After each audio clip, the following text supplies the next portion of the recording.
within the confines of the law to bring those responsible to book. Those who are inciting violence will also face criminal prosecution.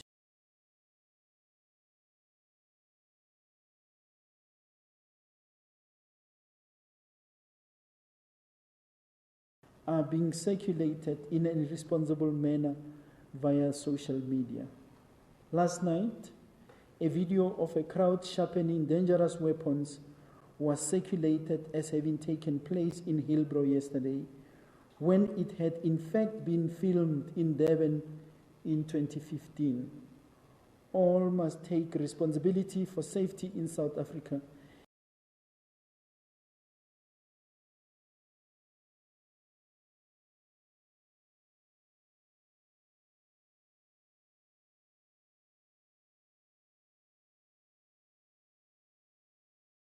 Areas of Tshwane to work together with the South African Police Service in bringing the situation back to normality.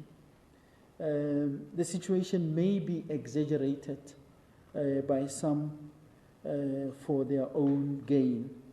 At this stage, the situation remains under control, and we hope that all of those that came to the CBD to express their grievances will be allowed to proceed to their respective destination without interfering with all other law-abiding citizens of our country.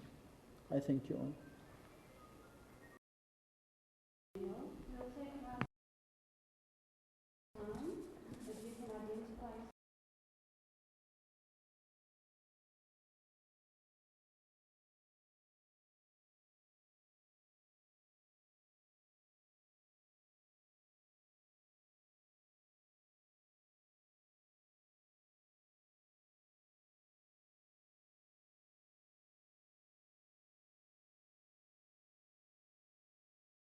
I just talked about the preparedness, because suddenly when we went where our to us, there wasn't a great police visibility. And I would think if you had gotten permission and all that has happened, you would have anticipated that there would be followed this incident of violence. Just how prepared were you? Thanks. Thank you. Hi, Malungelo Boy from ENCA. Commissioner, in terms of these arrests, did police recover any weapons? In fact, and give us a sense that the people that were arrested were both South Africans and also foreign nationals as well. Thank you. PJ Stratton from Reuters. I just also want to know the number of arrests and over which period. I think we did announce it. Just want to confirm the number and the period.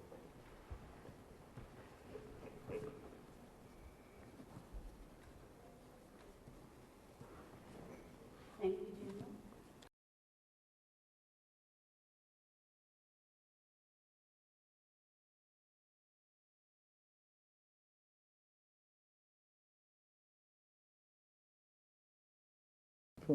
That have been arrested. And maybe quickly to Malungelo, I am unable to confirm with you how many of those that have been arrested are South Africans, how many of them are not South Africans. Will be processed as we continue to process those that have been arrested. Weapons, I'm not aware specifically of any weapon that was confiscated during this process. SIPO, arrest, I've already spoken to it. Preparedness, we yesterday communicated the statement from the net joins as as the cluster are in place to manage the situation. But you'll know that when this march was planned, it was primarily planned by the people in Mamelodi, the concerned people of Mamelodi. It was never an issue that was going to come from Atteridgeville. Of course, at some point it became clear that you have not only Mamelodi people participating. They would have prepared for the march, and that's why we were able to contain the situation in the city. You would have noted that in Atteridgeville, they started much earlier, and even disrupting those that would have wanted to come to the march by blocking roads, and taxis were not operating freely in that particular area. But this is the challenge when you deal with an issue that affects not only a single community, but many other communities. And you are, in your plan, anticipating that you will have, some instances where the situation crop up that you will have to deal with on the ground. Thanks. Thank you, General. I'll take another round, starting with Gary, and then I'll take four. There, and there. Thank you. Good afternoon, General. Gary Latham, I refer to the statement that was issued last night by the NAT Joint, and one of the clear messages sent from the SABC and the authorities was that there will be a zero-tolerance approach to any criminality, and this would be, it simply wouldn't be tolerated. Yet this morning we saw, and you said it yourself, these illegal marches gathering in Atteridgeville, blocking roads, conducting blatantly criminal conduct. These people were then escorted. They started moving on their own. They started moving towards Pretoria CBD. Instead of being stopped, it was the police who escorted them into the CBD, which ultimately they ended up in Maravastad, where we had this confrontation. So where in that conduct of the facilitation of the movement from Pretoria West to the CBD is there any clear tolerance of criminal behavior? So please could you explain that from the SABC perspective? And the other side, this march, this legal march which was granted, it wasn't a march against crime, it wasn't a march against drugs or prostitution, it was a march against immigrants. That is who we are marching against. It's plainly on the documentation that we're distributing. How was this march even granted permission in the first place? Thank you. Yeah, thank you. Just a follow-up, similar to that of Barry, because we had seen in the lead-up incidents of looting in Atteridgeville and over the weekend Pretoria West. So it's in that context, why you not consider a different time for the march, especially considering that there was already a volatile situation and a growing sentiment against foreign nationals. Thank you. The last question. Yeah. Good day, everyone. My name is Johnny Sai. I'm with African News Agency. Just to grab my colleagues, like my colleagues, with the context of violence which is happening in the weeks leading up to today, and you have been intervening in different parts of the country where violence has been similar or contentious.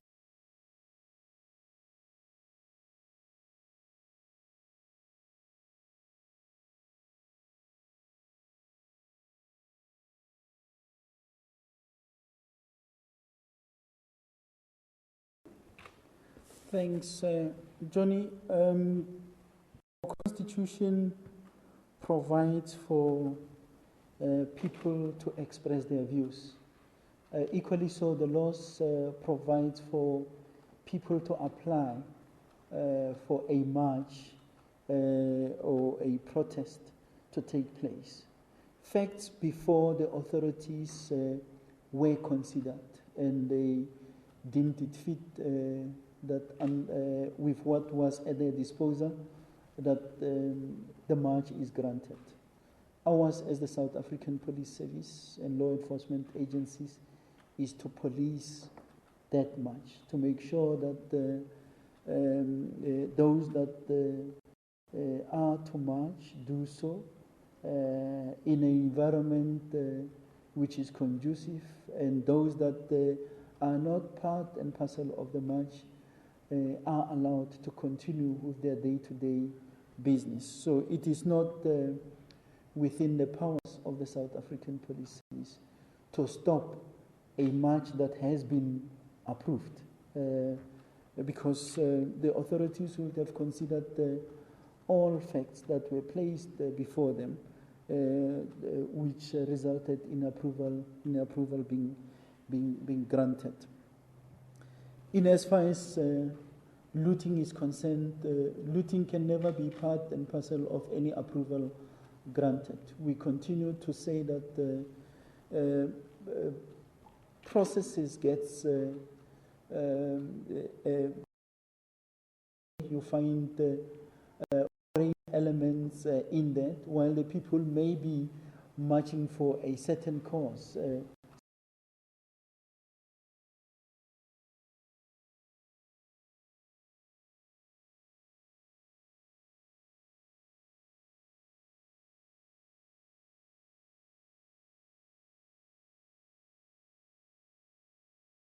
Been situations, Atteridgeville and Pretoria West,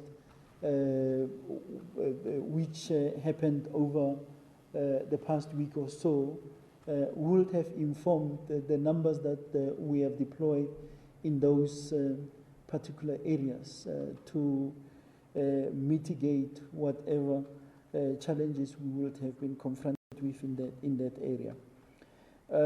Very zero tolerance. Are going to ensure zero tolerance, but when we say that, we can never allow a situation where, as you normally call it, be overhanded. The situation at hand will exercise maximum restraint. We will proportionally use force. There is no way that we would have allowed the group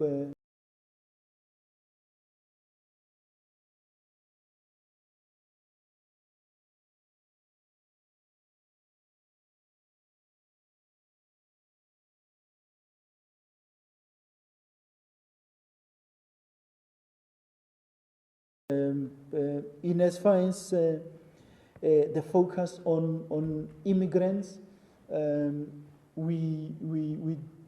the march was not solely about the so-called immigrants. The march was about people, amongst others, that are not South African nationals involved in crime. That is why the memorandum was not only directed at the Home Affairs Department.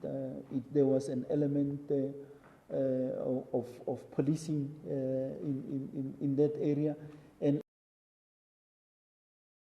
in Marawastad that were raising issues sharply about criminality, the issues relating to drugs and so on, that drugs, prostitution, and the lawlessness, including the carrying of firearms and so on, or weapons as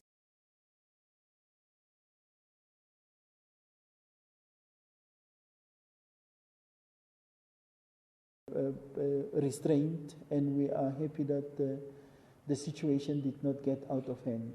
If you were in Marawastad, you would have seen those two groups. Our observation was that they were growing in numbers, but also the emotions were running a little bit high. It was for that reason that after an attempt to disperse them, calling on them to disperse, that at some point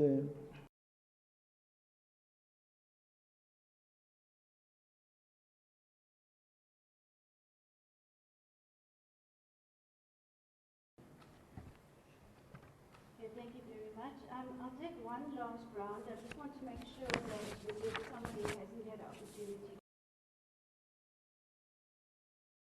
So I'll take this lady and this gentleman on the floor, and 3 and 4, and then I'm going to close. Thank you. Thank you so much. My name is Calvin Omo from ANN7. Firstly, Commissioner, you just said this march was not just about anti-immigration. It was about residents complaining about drugs and sex rackets. So can you tell us why has SAPS not been able to clean these pockets of areas, and how much truth is there really in these allegations that these are majority of the foreigners that are dealing with these businesses? And also, what happens after the sun sets? Will there be visibility of especially in areas that we saw this morning, Atteridgeville and Mamelodi? Will there be enough policing done during the night? Thank you. Thank you. This gentleman on the floor. I'm covered. Oh, you covered it. Thank you.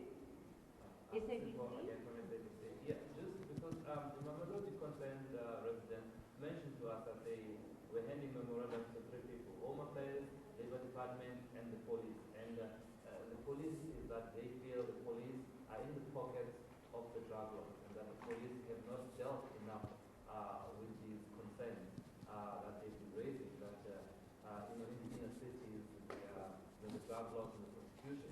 So part of the complaint was directed to you, and just what is the response to that? That the community feels that you're not doing enough to tackle these drug problems that you believe are there. Are they there? Okay, thank you. Commissioner, I just want to understand, were you taken by surprise really by what is happening, by what happened in Atteridgeville? Because clearly you were not prepared for the situation there. My colleagues have touched on this issue of referrals and sex work and all that. Is this much not the situation that we're currently seeing on an indictment on police failing to do their job, failing to protect South Africans and any other person that's in the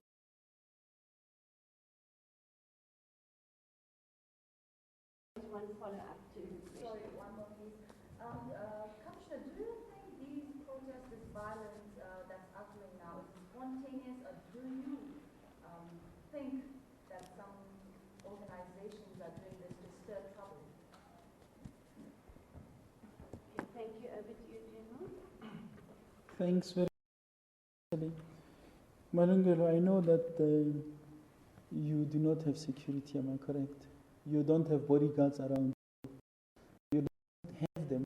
You know that the South African Police Service is looking well after you. You were at some point attending our press briefing when we were showing the results of our operations, successes that we have achieved. 83,000 people having been arrested. So it can't be an indictment on the police. It can't be that the police are not there. Let's face it, the challenges that we are facing now are not solely policing challenges. It can't be only a South African Police Service issue. Many other departments will come into the equation here. The community at large will come into the equation. It is not the South African Police Service. People, which houses end up being used, as criminal dens. So, as a nation, as people, we must collectively accept responsibility, and collectively, we must take our rightful position in society to make sure that we address the problem. The police alone are not going to do it. On the issues relating, you raised, Sipho, issues relating to the police being in the pockets of drug lords. That's exactly what I was hearing from the people that I was talking to. But many of them, I asked a question: who are these police? Any form of identity. One guy was saying to me that I was there when my brother, who is selling nyaupe, was arrested by a policeman, and that policeman took a bribe from this particular person. I asked, who is he, that policeman? You can't say. Now I'm being told that a police vehicle comes in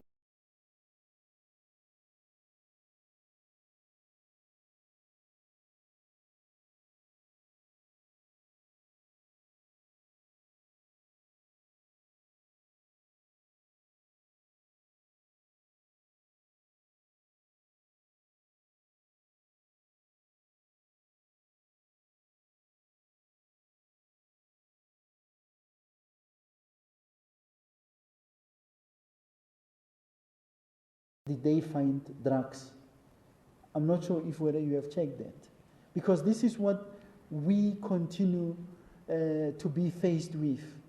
Allegations, and all what we are requesting is something substantial so that that situation could be addressed. Not that if you say to us this is happening there, we are not going to do something about it.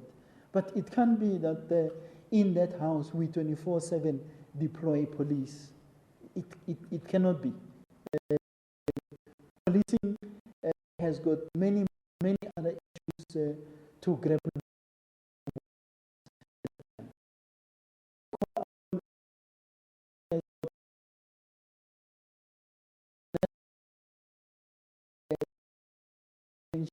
of the police. If you do not have confidence in those that are on the street, every station has got management.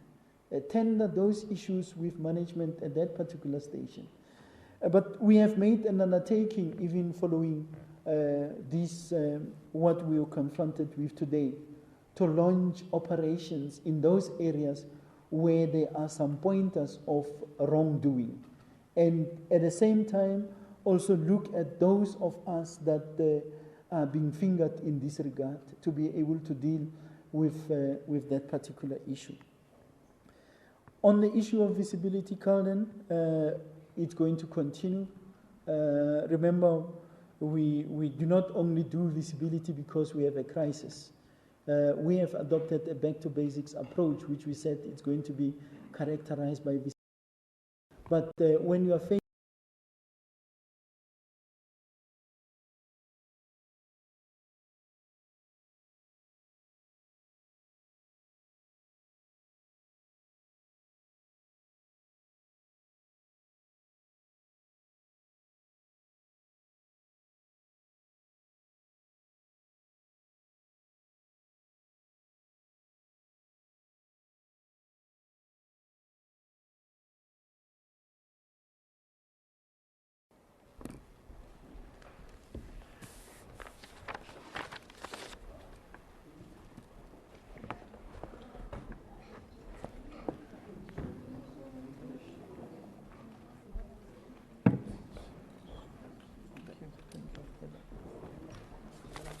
Yes, sir. Are you going to take one on one? Yeah, I can arrange, it's not a problem. I can do it. Sorry, there is a request for one-on-one.